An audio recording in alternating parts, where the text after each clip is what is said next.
All right, we're gonna spend some time worshiping Jesus today. Everybody find their seat, please. Hey, you in the back. All right, so let's take a minute here. We're gonna put our focus on the Lord. We're gonna invite Him. We're gonna give all our distractions to Him. And, all the things throughout the week, just so that we can just really focus on worshiping Him and His goodness. No matter what's going on in our lives, we can still declare that God is good. And so, Father, we love you. We know you want to be here. We personally invite you to speak to us, to touch our hearts, to touch our minds, God, with your presence. God, we need you. We are weak. We are frail. We are sinful, and we need your Spirit to lead us, to guide us. We invite you here today. Let our hearts go out to you, God. I pray, Lord, that any distractions that are in our way from worshiping you, God, that we would be able to declare who you are, even in this place. Thank you, Lord.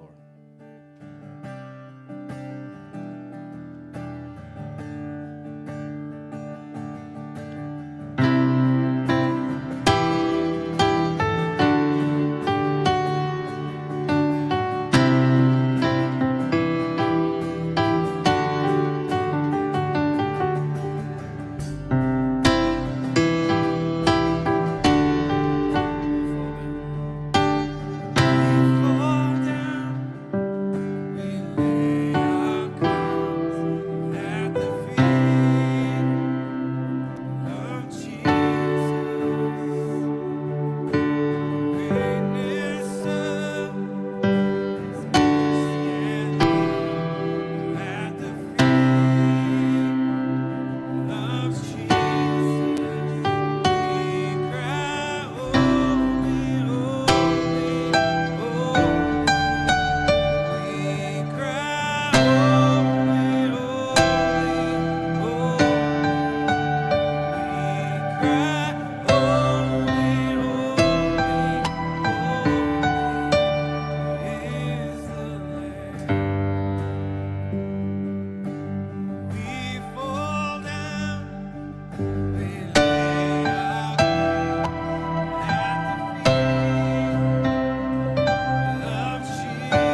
Good morning. Good morning, church.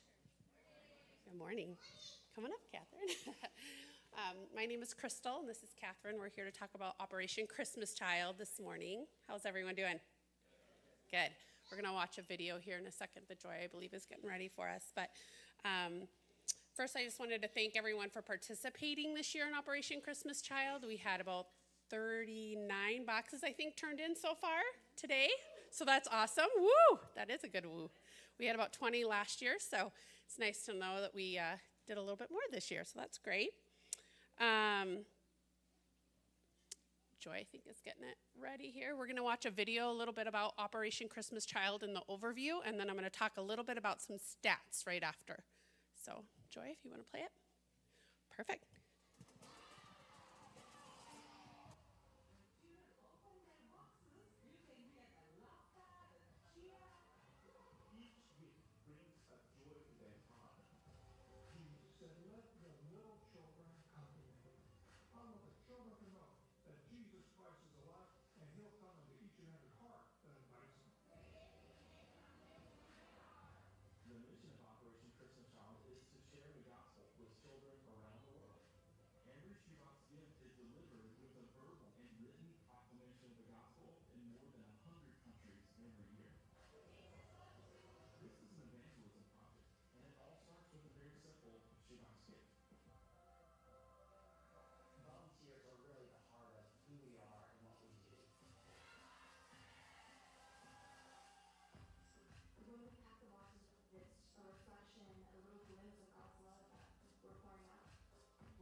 Okay. All right. Who have seen that before? Who's seen the video or knows about Operation Christmas Child? A few people. Okay, awesome. Well, Operation Christmas Child started back in 1993, and since then they've had 220 million boys and girls impacted by shoeboxes in the last 31 years, which is pretty cool. So I just wanted to share a little bit about our local stats from last year. So Marquette County overall last year collected 1,305 boxes, which is pretty amazing. Over through the U.S., they had just over 10 million boxes and just over 11 million worldwide last year. So the goal for Operation Christmas Child this year is 12 million shoeboxes. So glad that we can participate with that. And then we have one more quick video, and then I'm going to turn it over to Catherine.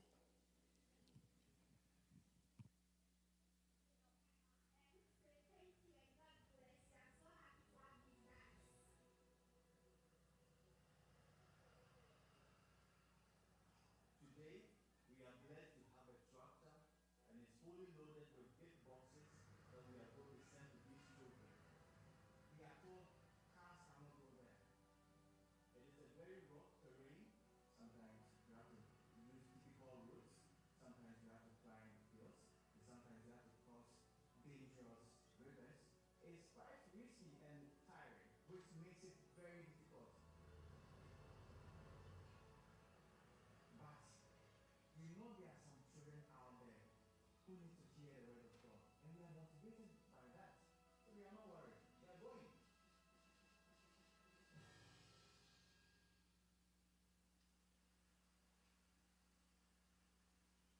In the middle of the very hot sun, then the rain came down and we were beaten down in the rain, but getting to the place and seeing the joy of the kids opening the boxes was enough for us. They opened their boxes and they saw what was there. The excitement and the screaming and they were telling their friends, what I got, this is this, come and see. And when it was all over the place, but we were happy because it was noise of joy, tears of joy, laughter of joy and all that. And we were excited to be part of that all. What motivates us is the joy that the children receive when they accept Christ into their lives.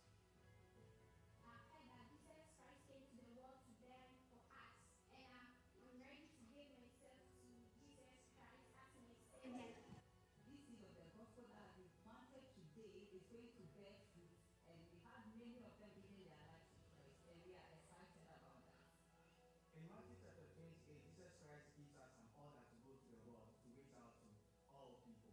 To the glory of God, we are spreading the gospel to the ends of the world. All right, before I turn it over to Catherine, I just wanted to thank everybody one last time. Today is the last day for collection, but if you still have a box and you haven't brought it today, please find myself or Catherine after the service and we can organize getting that from you. So, Okay, we're going to break up in groups in a minute and pray. I encourage you and your group to pray over the boxes that we'll be sending out from here and from the UP. I was actually pretty moved by that. I was surprised myself. In my natural self, I don't usually get excited about this kind of thing.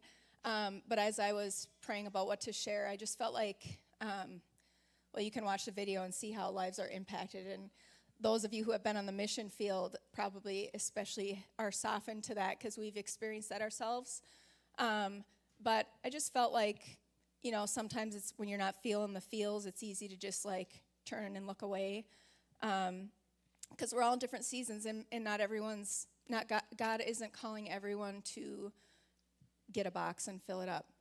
It has been a really fun tradition for us, for my husband and I, with our 4 kids. They each get a box and go to the store and fill it, and they're pretty excited about it. But I think as we close in on the Christmas season, I would encourage you to, wherever you are in your walk with the Lord, to just be asking him, what do you want me to give? I think the religious side in me kind of squirms a little bit because I don't want us to become a people who's like, oh, we're supposed to give, so we're going to give.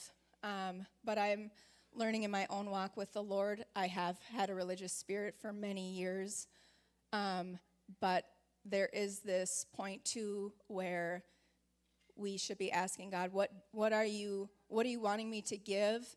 And then we ask him to help us. So we're giving what he wants us to give, and not more, not less.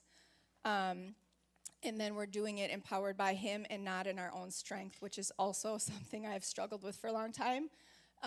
But God is walking me out of that. So I just encourage each of you to just, as we get into Thanksgiving and Christmas and the hustle and bustle, to just quiet yourself every day and meet with him and listen for what he is asking of you to give. Because whether you're feeling the feels with that video or not, like, my experience with the Lord is when we soften ourselves and we surrender and we give what he's asking of us, which is what our hearts most of all, right? When we do that, the feelings are way bigger, right? Because he is humble, and he was the God who came to the manger and met with us, and he can't resist a tender and a humble heart. And so I just encourage us today, as you break into groups, pray over the boxes, pray for the kids that are going to receive them, but come before him vulnerable and honest, and just saying, God, what are you asking me today? I want to start fresh here and just give out of brokenness and give what you're asking me, and trusting that you're going to meet me and it's going to be worth it. So I'm going to pray. God, thank you for Operation Christmas Child. Thank you for the people that have organized it and all the people that are part of it through the whole process. We do pray over these boxes going out from Water's Edge and the UP and beyond. We just ask that the children that receive them, God, ultimately would receive you above all else, God, and that the seeds that are planted, the love and the belonging that they feel and the excitement and joy that they feel, they would know you are the source of it, God, and they would be drawn to you just like that little 9-year-old girl, bless her heart. I just pray that these kids would begin a journey of a lifelong walk with you. I pray for our church family here today, God, as we break up into groups. Help us be vulnerable with one another. Help us be honest. Help us be vulnerable and honest with you. Help us to have ears that hear what you are asking us to give today. And I just pray that whether we're children or retired adults, God, that you have relationship for each of us. You ask things of us, but it is so worth the cost that it is from us. So I just pray, God, you would just bless our time of prayer now. In Jesus' name, amen.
All right, this is your warning. We're going to get started here in just a minute. If you want to start heading back to your seats, we'll get started in just a second.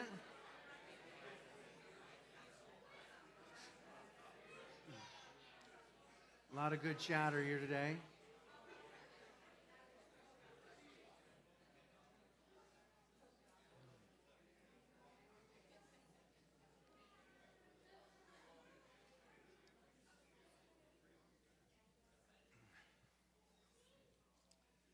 It's good to see the rest of the Tuttle crew here. Welcome after a long journey. I'm surprised you guys are awake at this time of day. All right, some announcements. We got the river for your young adults, college age, 7 to 8:30 Mondays. We'll see you there. Here. The well, we're going to get back into the well this Thursday, 5:30 to 7:30. From 5:30 to 6:30 will be dinner together. 6:30 to 7:30, we're going to break out by ages. And this week, we're going to look at Chapter 6 of Emotionally Healthy Spirituality. There's a Missions 2025 meeting in the basement today after church. About 10 minutes after church, we'll meet down there. So if you're interested, please come join us. December 5th, after the Well Chapter 7, we're going to have the Lions versus Packers game. So if you are interested in coming and watching or bringing snacks, come hang out with us for that. We'll have that on. Bring a friend. Make a friend. We'll see how that goes. I do want to highlight that Crystal, by the way, I think is maybe the only hardcore Packer fan that we must have, because she was here the whole time last time. There's a bunch of Lions fans. Dan?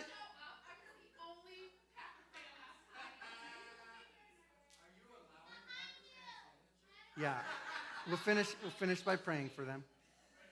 I'm just kidding. Pride comes before a fall. I remember how last year worked. Don't worry. Saturday, December 7th, we're going to have a Christmas party from 5 to 8. Put it on your calendar.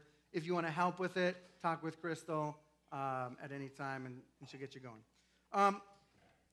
I don't know about you guys, but I'm not great at drawing things, right? So if you were like, hey, Benny, draw a tree, you'd be like, okay. You would know that it's a tree. All right, let's be clear. I'm not that bad.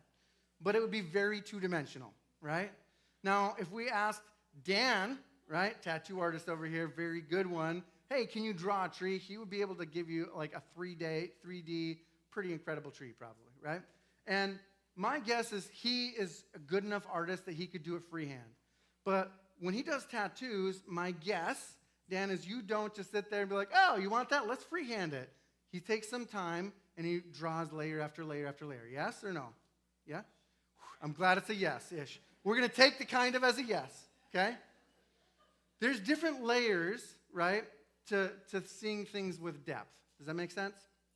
Part of why I like so many of the stories and why I've spent so much time in the Old Testament is there's so many rich layers that make a lot more sense when we hop into the New Testament, okay? Where there's things that Jesus says or does that you're like, oh, that reminds me of this story, this story, this story, and this story on top of each other. And when you layer all of them on top of each other, you see a different dimension of what God has been trying to say the whole time. Does that make sense? So today we're going to talk a little bit about a couple layers. I'm going to fly. I'm not going to get through every detail on every slide. So if you're like, hey, I want those slides, ask me. I can email them to you, or we can talk about them. A lot of the stuff we've been covering in more depth. We're going to take a little bit step higher and take a look at it together, okay? So we're going to look through some stuff we've been going through Genesis. We're now into Exodus. Moses just had his burning bush experience, and he's heading over to Pharaoh. So we're going to hop into Exodus 5 real quick. Afterward, Moses and Aaron went to Pharaoh and said, this is what the Lord, the God of Israel, says. Let my people go so they may hold a festival to me in the wilderness. I want to pause for a second. What is he asking? Hey, we want to do a 3-day party in the wilderness. Like, hey, God showed up and we need to celebrate. I want to highlight that for a second because there's this invitation for us to celebrate him in his presence, right? To actually be so overjoyed that we get to spend time with him, right? Right now, if I was to take a poll, most of us aren't great at carving out time to rest in his presence and enjoy him and celebrate with him. We probably don't have a ton of feast days. Part of what we're doing with our Thursdays is practicing, hey, we're going to feast together. We're going to commune together. We're going to rest together. We're going to talk about things that are important. And the book that we're going through, particularly like if you want to know what the big picture is how do you conceptually slow your life down, pause, and actually build a rhythm of rest? So many of his promises are like, oh, and keep my Sabbath holy. And we're like, oh, another rule. Okay, I got to do that too. I got to get there to church on Sundays. Sweet. Check, right? And he's like, no. There's goodness that's here.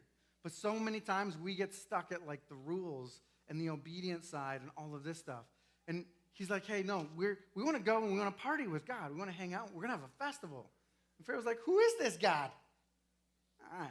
Who am I that I should obey him and let Israel go? I don't know this God. I'm not going to let Israel go, right? He's at the spot where he's like, I don't know this God. And just to be clear, Israel, like, they've got this God, but they've kind of been estranged in the sense that, like, they've been gone for a long time. God had showed up to the forefathers, Abraham, Isaac, and Jacob. But you got this period where they've been enslaved, right? And then you've got Moses showing up and saying, hey, God, the God of our ancestors, he's showing up. We need to party with him. And he's talking with Pharaoh, and Pharaoh's like, in Egypt, we've got all sorts of gods, but we don't party with those gods. Also, I don't know him. And why would we do this? Why would I let you go, right? His next thing is he's like, you know what? If you've got time to do 3-day party in the desert, my slavery is not hard enough. If you got the time to think about a 3-day vacation, we're going to double your work, right? How much does that stink? That stinks a lot, right? He's going to have a heavier hand on these people, right? But he's sitting here and he's like, I don't know this God. Now, if you think about the whole world's perspective of gods, right? You think of Egypt, do they have one God? No, they've got a God for this and a God for that and a God for this thing if that thing doesn't work out. But there's a God of this one if this one and this one don't fit in. But you know what? We can also like do this sacrifice to this one and a sacrifice to this one and all this idolatry that's based a lot on obedience and appeasement, right? If we have a God that's not happy because we weren't obedient, we have to sacrifice things to appease his anger and his wrath towards us. Right? There's this relationship where it's a heavy hand towards the people, and you're under the hand of the gods. Does that make sense? Like, this is his perspective is, wait a second. I don't know this God, but we got all these other gods, and like, why is your God better than mine? I mean, I'm enslaving your people, right? And so this is kind of some of the backdrop to it. Then they said, well, okay, the God of Hebrews has met with us. Now let us take a 3-day journey into the wilderness to offer sacrifices to the Lord, our God, that he may, or he may strike us with plagues or with the sword. It's like, hey, we tried the easy way. Let's celebrate. And he's like, I don't have a paradigm for a God that's like that. Someone's like, okay, you're not going to take the easy way. Okay, well, listen, he's going to give us a bunch of plagues. If, that's not good for business. You got slavery, you got output, you know what? Like, he's going to come down on us hard. You want to know a language about sacrificing to gods and appeasing gods? Well, you know what? If we don't go and worship him, this is going to happen. It's almost like they changed their tactics so that he's like, oh, that language. Okay, but the king of Egypt said, Moses and Aaron, why are you taking the people away from their labor? Get back to your work. Pharaoh said, look, people of the land are now numerous, and you are stopping them from working. Right? So he goes right back down to doubling down of, hey, you got time for this? You got that. But the big thing is he doesn't know this God, right? One of the layers, when I used to think about what happened with Pharaoh and Egypt, I think of the big layer of Exodus, right? The whole point is freeing the slaves, right? And so God comes in and he's upset that they've been treating his people so poorly, and so he beats the snot out of them and takes them out, and that's okay. We freed the slaves. How many people think that God could have done that pretty quick? Right? Does he need 10 plagues? No. Right? So my first layer of thinking this is just about a God showing and exercising his power to the people and power to the world. Okay, that is a layer. Is that the only layer? No, that's not the only layer. Because God could have freed the slaves. If the only point was to free the slaves, he could have done that day one. Right? Oh, he's this God, he's got to punish them a whole lot, one step at a time? No, he doesn't have to necessarily do that either. Let's keep looking, though. Exodus 6. The Lord said to Moses, now you shall see what I will do to Pharaoh, for with a strong hand he will send them out. He'll send them away, and with a strong hand he'll drive them out of his land. God spoke to Moses and said, I am the Lord. I appeared to Abraham. I appeared to Isaac and to Jacob as God Almighty. But my name, the Lord, or Yod-Heh-Vav-Heh, the name Yahweh, I did not make myself known to them. The one who was, who is, and who will be. I also established my covenant with them to give them the land of Canaan, the land in which they lived as sojourners, as strangers. Moreover, I have heard the groaning of the people of Israel, whom the Egyptians hold as slaves, and I have remembered my covenant. And you go back to the remembering of the covenant, where he had this covenant with Abraham, where if you remember, he made a covenant on behalf of man with himself. He made a covenant not with a man who could not keep it, who would break it, but he made a covenant with himself who couldn't break it. And he's like, I remember that I promised myself that I was going to free them, right? I remembered. Exodus 6 keeps going. So say therefore to the people of Israel, I am the Lord, and I will bring you out from under the burdens of the Egyptians. I will deliver you from slavery to them, and I will redeem you with an outstretched arm, with great acts of judgment. I will take you to be my people, and I'll be your God. And you shall know that I am the Lord your God, who has brought you out of Egypt under the burdens of the Egyptians. I will bring you into the land that I swore to give to Abraham, to Isaac, and to Jacob. I'll give it to you for a possession. I am the Lord. Moses spoke thus to the people of Israel, but they did not listen to Moses because of their broken spirit and harsh slavery. That's a tough one. Right? The people, they've been in slavery so long that it's like they also can't see God being a God worth going and celebrating and rejoicing with, that he's a good God, that he's a father. It's like, oh, let me give you a visual. And may this never happen. Let's say at some point in time, one of my children gets estranged from me and leaves my household, right? And they go to a place, and eventually they get to a spot where they kind of get in trouble, and then they end up getting into some sort of slavery, some sort of where somebody is abusing them, taking them down. As a father, reaching out and watching this happen, everything inside of me is going to burn to go and free my son, right? At some level, my son had the freedom to choose some of his lifestyle. But he's now so entrenched in this lifestyle that it's actually keeping him down. He's enslaved by it. Right? Now, if he's in the spot where he's in an abusive situation, it's like all he knows is somebody above him that's harsh, right? Somebody who's going to take advantage, somebody who's just got a lot of power over him, right? If my job is like, oh, you know what, it's going to get to a spot where I'm going to be jealous for my son, okay? It talks about God being a jealous God. That's not God being jealous of you. He's not jealous of your stuff, right? He's not saying, hey, oh man, I really wish that I had what you had or what you have. He's not jealous like that. He's jealous in the sense of a father. I, as a father, would jealous for my children to live life in abundance. I am jealous for them to make wise decisions. I am jealous for them to thrive. I want the best for my children, and anytime that my children choose not that, it grieves me.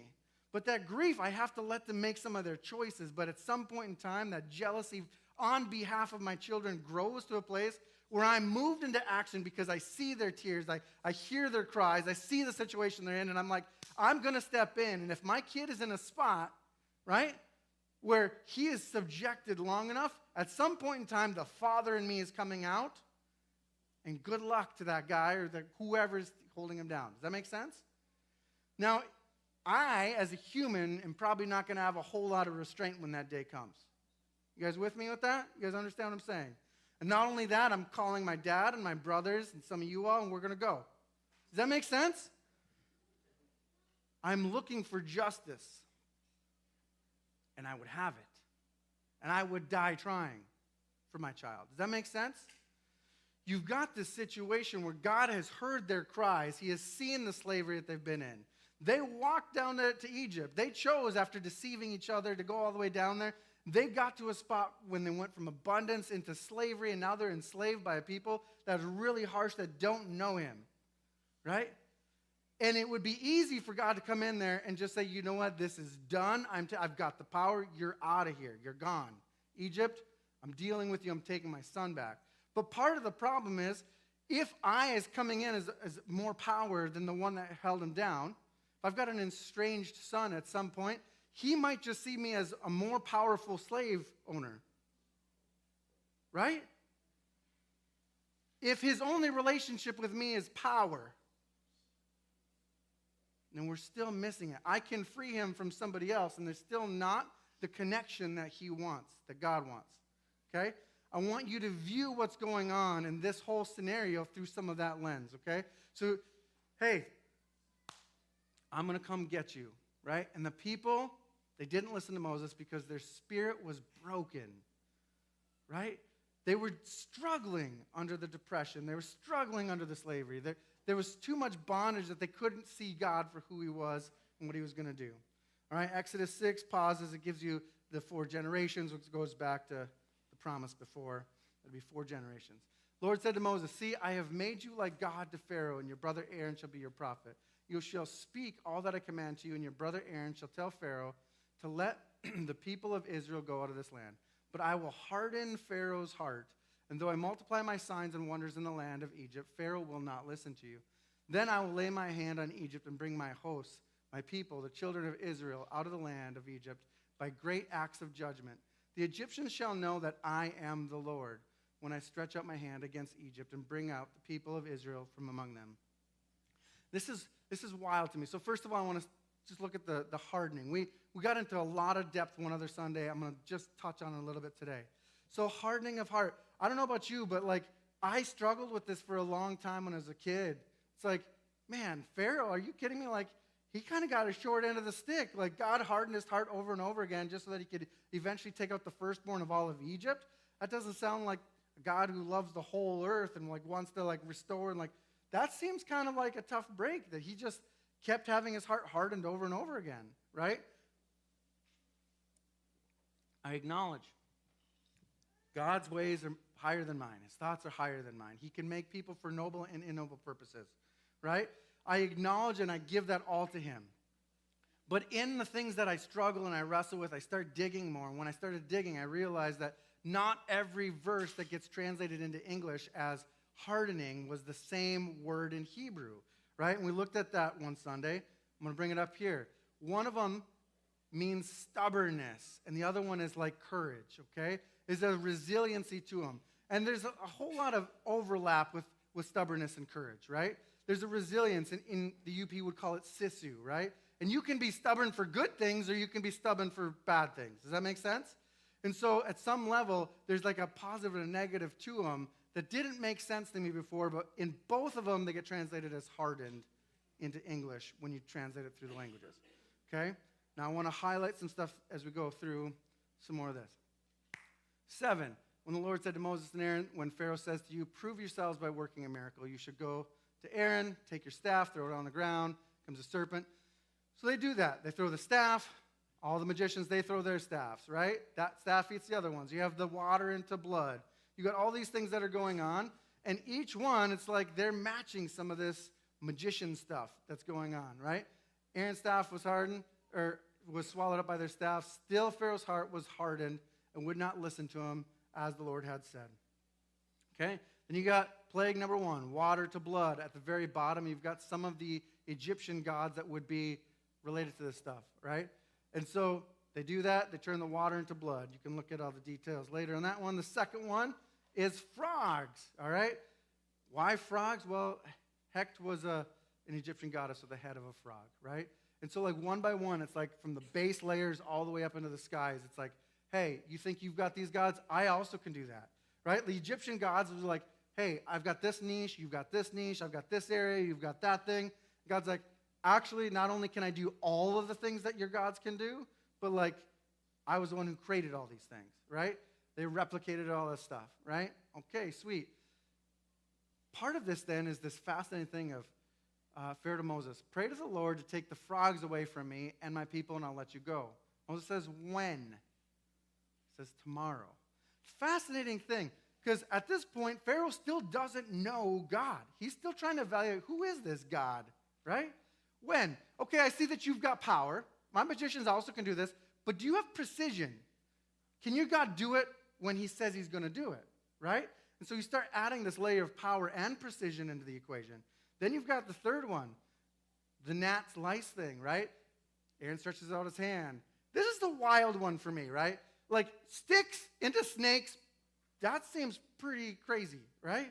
You know, water into blood, that also is crazy. You're talking about some of these other ones, it's like wild. But here it's like, I'm going to make a bunch of gnats. And the magician's like, whoa, Pharaoh. Nobody does gnats. This is the finger of God. This one right here, this is a God above gods because nobody does gnats. Why? I don't know. You have to ask some magician someday. 4, flies, right? Sends swarms of flies. Says, hey, you know what? Sacrifices would be detestable to Egyptians. They would stone us if they saw us making sacrifices here. We have to go out. And they're like, no. So he ends up getting his hardened heart, right? Each one of these times, over and over and over again, says God hardened his heart. And I want you to have the perspective that it's God gave him the courage.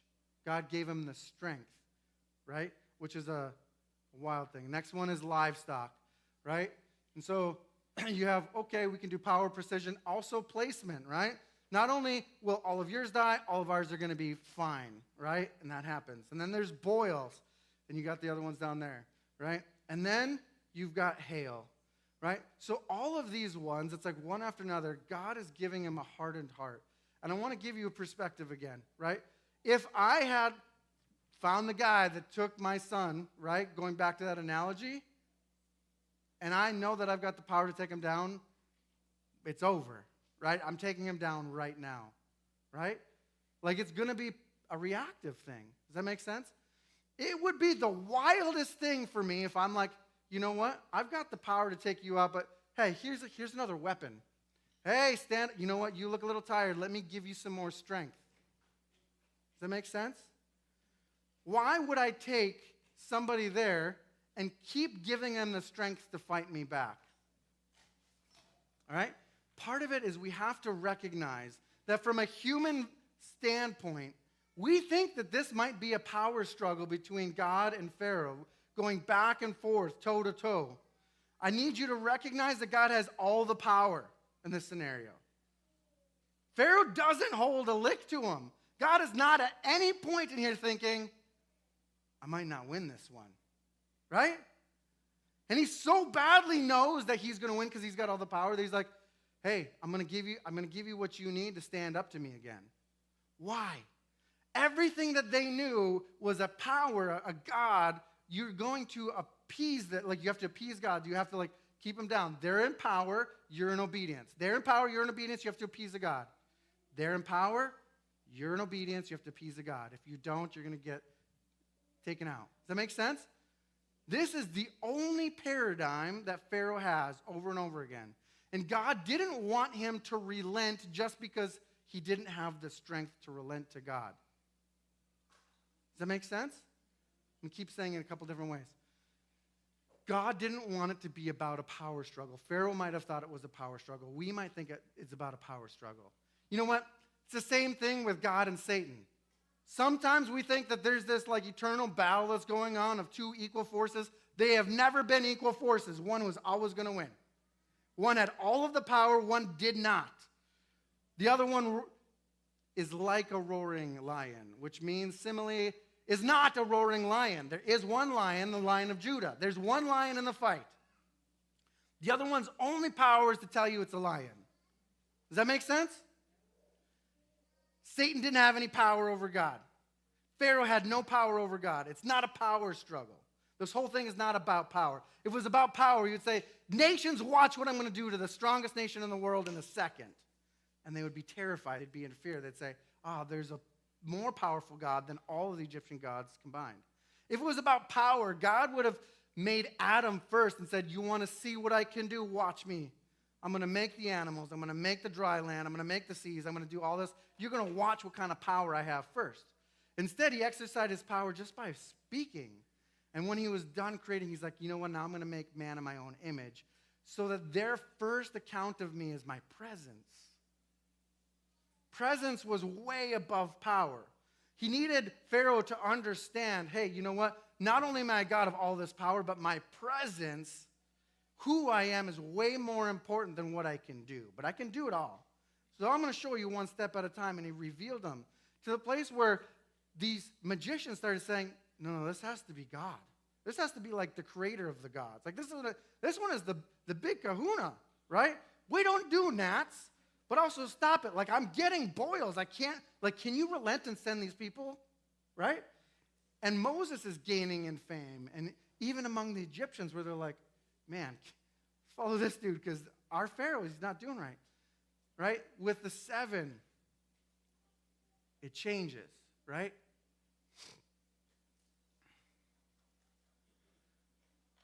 Tomorrow, I'll bring a hailstorm never seen before. Give an order now to bring people and animals inside or they're going to die. Man, I am not giving a warning to somebody who took my kid.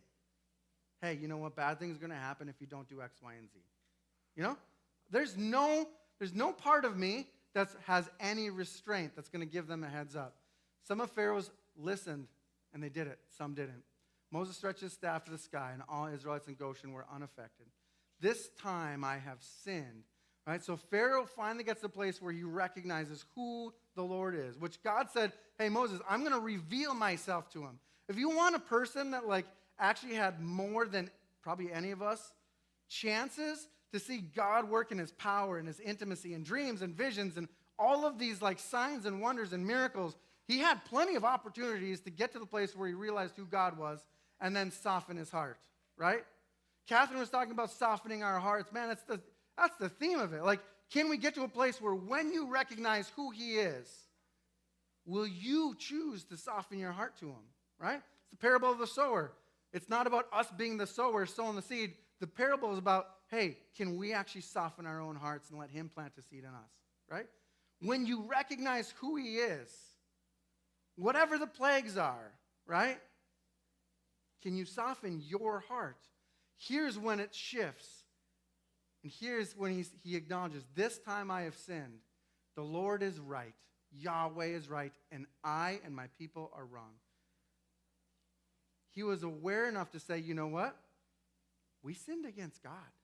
Not only me, but all of Egypt. We sinned against God. Your God. I recognize who he is. He's got power. He's got precision. He's got placement. He's got all of the things. I recognize this.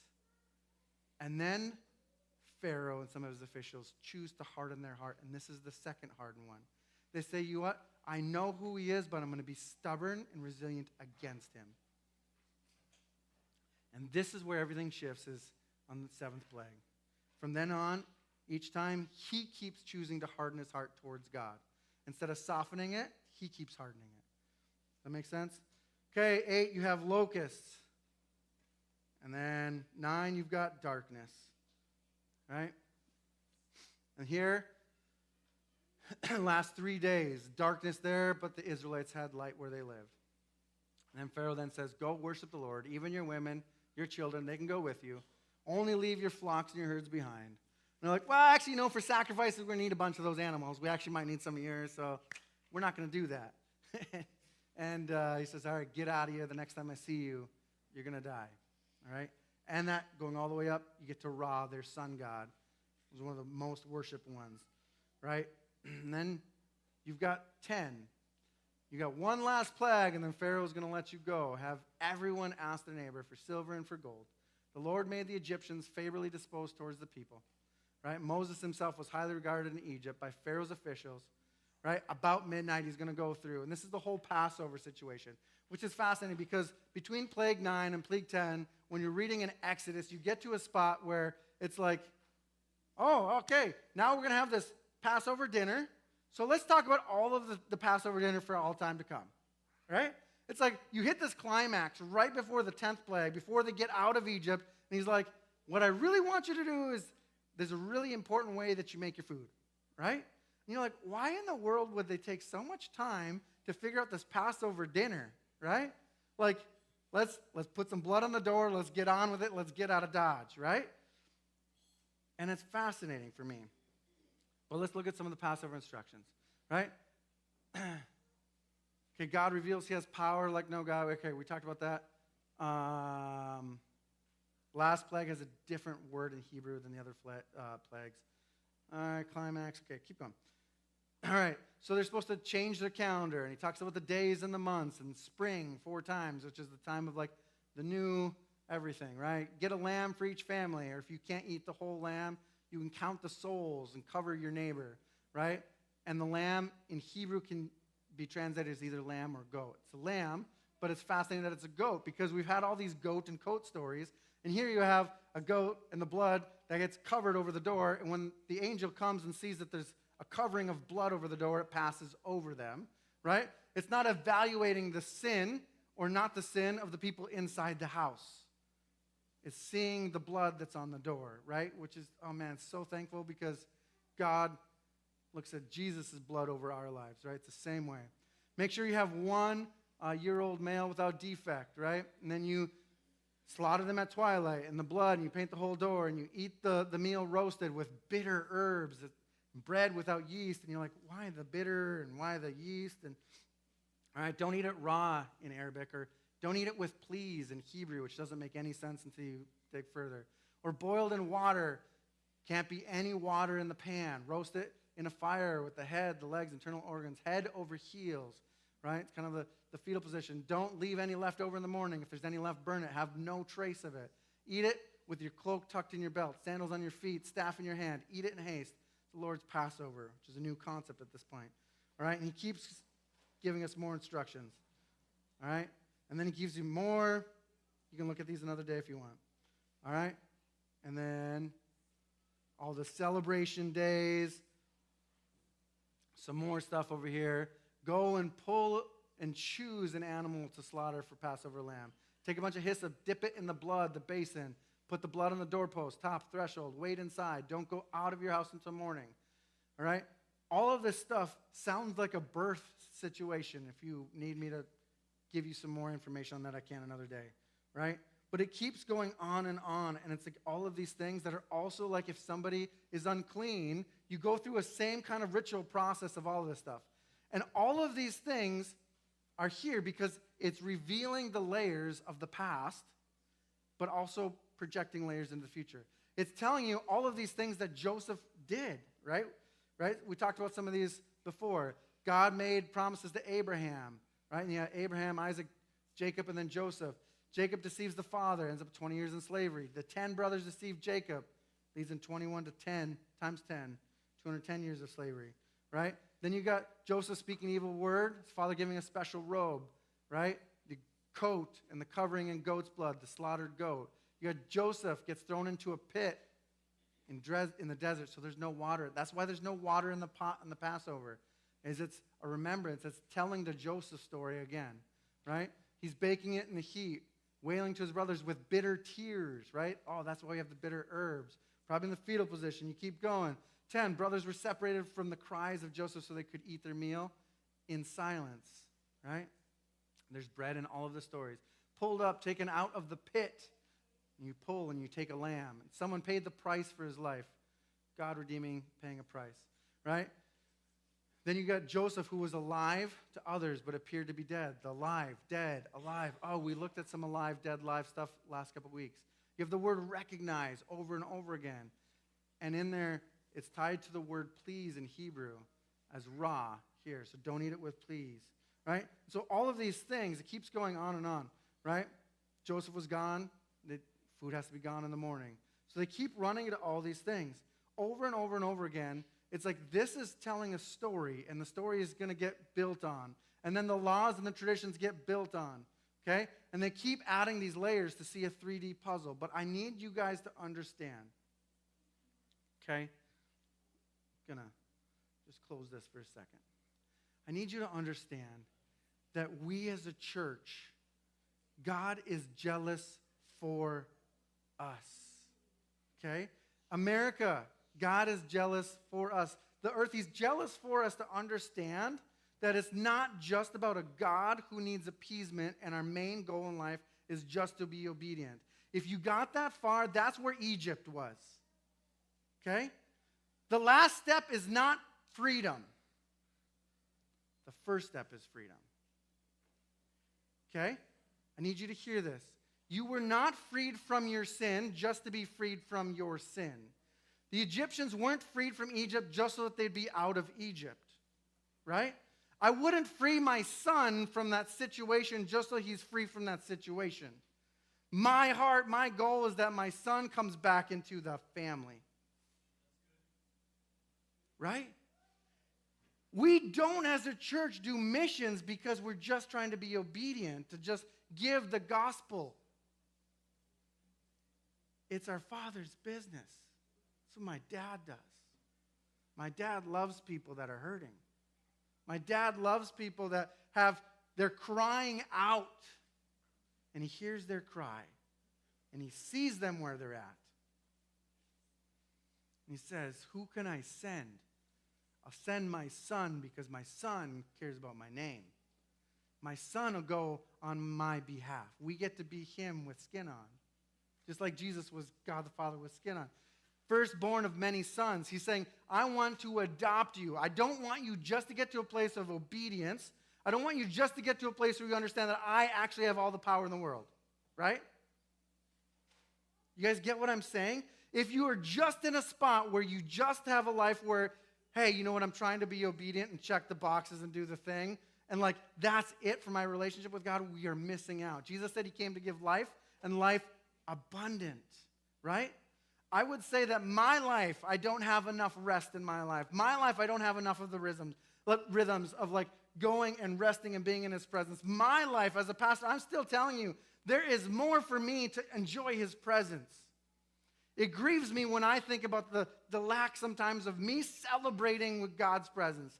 I'm not always at a spot where I'm like, man, my beloved, if I could just get into the wilderness where I don't have to worry about a thing and I can just be in his presence and recognize that he's going to provide everything that I need and all I get to do is to be with my beloved. Let me go celebrate. Like, let's go celebrate God's goodness. Let's throw a party for him. Like, they had a 10th tithe that went towards the Levites and obedience and everything else. And they had, a 10th every third year that go to strangers. And a 10th they took and they just partied with God. Do we know a God that just wants to party with us, right? That wants to celebrate with us. What I'm trying to tell you guys is like the thing that he wants to shift us into is a relationship where we kill the fatted calf because we're celebrating for every one of the lost sons that come home. And some of us might be the lost one coming home, right? Some of us have family members and friends that are the lost one that needs to come home. And do we celebrate? Do we say, oh yeah, let's do this thing? Oh man, we got angels in heaven that are like flipping out, rejoicing every time a lost one comes to home. And it's not just because they believe right. It's not just because they move out of a house of bondage. It's not just because they move out of Egypt. It's because they're getting saved from something, but they're getting saved into a family. Right? When we get a hold of that, it will shift the dynamics in our church to a place where, you know what? People that come in the door that are new, they're going to feel a hospitality. They're going to feel a welcoming because it feels like home. Right? Are we there today? No, we're not there today. We get tastes, we get whispers. Some people, man, there's a drawing that's in this church. Those of us that have left and gone all over the world or to other like areas of the States, there's something that calls us back, and not just to Marquette, but to this church. Is it because John was the best preacher and I'm the next best preacher? No. It's God's presence, right? It's his presence. Everything is his presence. And what he was trying to get the nations to understand was not that he was just the most powerful God. He could have done that day one. He wanted the nations to understand that not only is he the most powerful, he will restrain himself even against his enemy for a minute and try to invite them into the easy way first. And he's going to try to soften their hearts. But also, if you choose to harden it instead, justice doesn't feel very good. 10 plagues, reflections. God systematically showing he has power over water, dust, land, insects, big animals, air, weather, dark, light, life itself. He reveals himself as the ultimate monotheistic God creator of all things to Pharaoh. to his officials, to Egypt, to Israel, to the whole earth, then and into the future. He reveals that he is a God who not only has the power but precision. He can choose where plagues come from, who faces them, when they leave, etc. He reveals himself as a God who sees, who hears, who responds to the cries of his people. He reveals himself as the God who keeps his promises and his covenant. He reveals himself as the one who can bring justice and mercy at the same time. He reveals himself as the one not bound to time. Right? He reveals himself as a God who will even give you strength to oppose him so that he can reveal who he is, which is wild to me. Okay? One more connection, because I want you to pause and say, God is at this point saying, Israel, you are my son. I'm taking you as a son. Like, I'm going to be your father. I'm taking you out of Egypt, taking you out of bondage. Right? I would say that vast majority of us do not come from the line of Judah or even all of Israel, right? Most of us are not that line that said, hey, this is my son, right? The beautiful thing is you look in the whole language of, hey, being sent away and the Israelites being sent away into the desert. It comes from the Hagar, Ishmael story. And I'm going to put these up here. I don't think I'm going to go all of them, but the same thing happened, right? Where Hagar left. She was the slave woman. She was the foreigner. She was the one that was born in Egypt. She was the one that was taken and abused by Sarah at some point in time. And she was gone, and she came back, right? And then when they get sent away, it's the same language as when Israel got sent away. You have Ishmael getting sent away. You got all of these things that happen over and over again in both of these stories. And why it's encouraging to me is because it's not just for the Jew, but it's also for the Gentile, where he says, hey, you know what? This is the firstborn of many sons.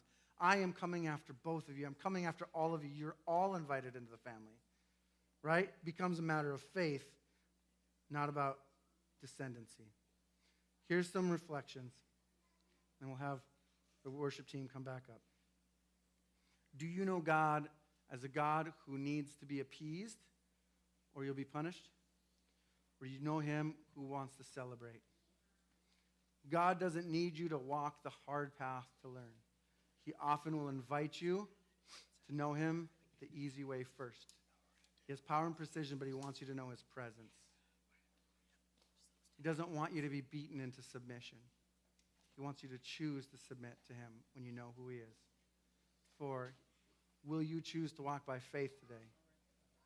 Man, I don't know how many plagues it would take for us, right?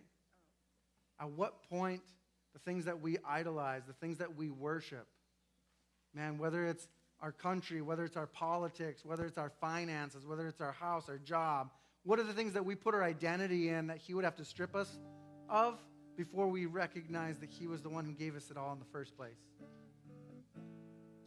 5, freedom is the first step. It's not the last step.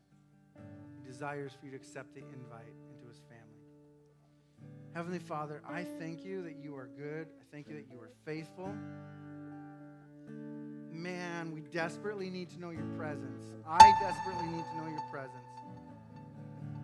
God, we want to know your goodness. We want to be a church that celebrates with you, and we recognize that the process to celebrating with you is to acknowledging that you are the one who created everything. You are the one who has sustained us. Everything comes out of your word. Everything comes out of your love. Everything comes out of you. So God, we just acknowledge that everything that we have today is yours. God, we submit ourselves to you and we ask, please, please, please, hear our cries, hear our pleas, see our situation, but give us eyes to see you. Give us ears to hear you. Give us a heart that is soft towards you. God, give us the courage when we are at the spot where everything gets stripped away and we see who you are and we see who we are. Give us the courage to soften our heart instead of stubbornly hardening our heart. Man, God, we want to walk into your inheritance. We want to walk into your life abundant. We recognize that there's a lot of choices that need to happen. God, for those that are lost, bring us back home. Come after us.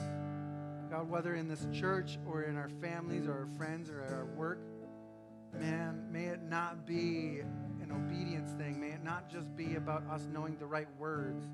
May it be not trying to convince them, but may we walk in your aroma. May we walk in your presence. God, that when they see us, they recognize our Father in us.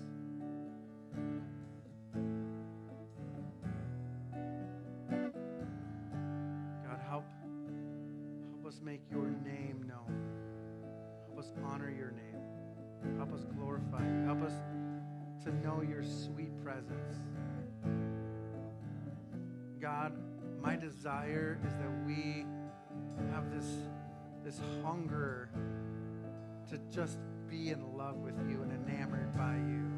And if we're at that place, God, help us release that towards you. And if we're not at that place, give us ears to hear you sing that over us, your desire for us, your delight in us.